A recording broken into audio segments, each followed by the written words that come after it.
बिस्मिल्लाहिर्रहमानिर्रहीम। आज का जो टॉपिक है वो है रिसालत। रिसालत लफ्ज निकला है रिसाला से। ग्रामर के लिहाज से ये मस्दर है जिसके मानी है भेजना, खतो किताबत करना।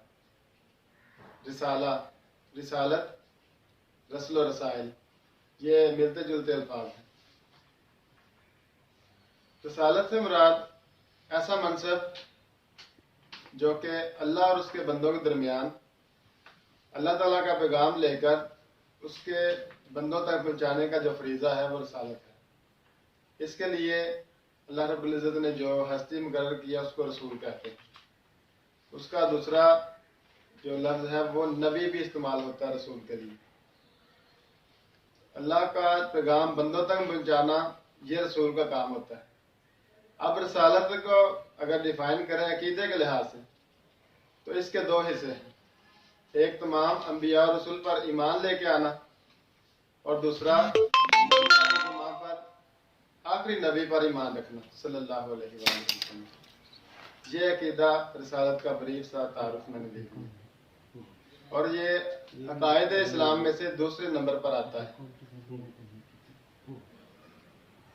फिर आप बोले अकीदा तौहीद के बाद दूसरे नंबर पे आता है अकीदा रिसालत।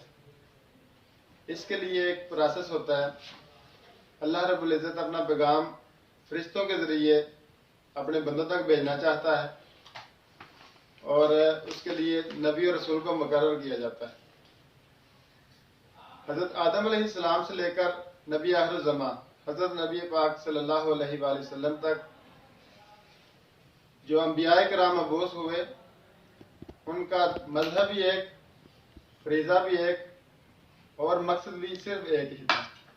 वो क्या था कि लोगों को अल्लाह ताला के एक दीन यानी एक रास्ते पर लाकर यहाँ जिंदगी और आखिरी जिंदगी के लिए तैयार किया जाए। प्लीज।